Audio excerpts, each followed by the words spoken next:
ప్రకాశం జిల్లా, నెల్లూరు జిల్లా, కడప జిల్లాలోని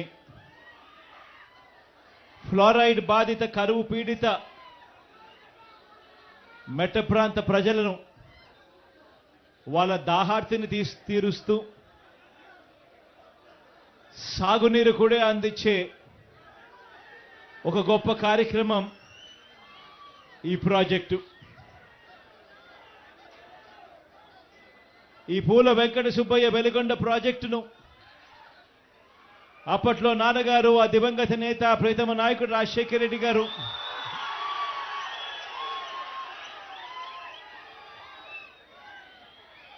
ఈ ప్రాజెక్టుకు సంబంధించి ఆయన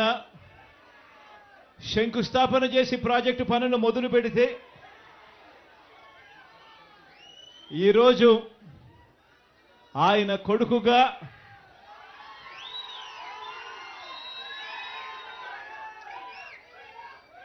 రెండు టనళ్లను కూడా, ఒక్కొక్క టనల్లు దాదాపుగా 18 కిలోమీటర్లు పైచిలుకు ఉన్న ఈ టనళ్లను, 2 టనళ్లను ఆయన కొడుకే పూర్తి చేయడం, ఆయన కొడుకే జాతికి అంకితం చేయడం నిజంగా ఇది దేవుడు రాసిన స్క్రిప్టే అని చెప్పడానికి ఇంతకన్నా వేరే నిదర్శనమే అవసరం లేదు.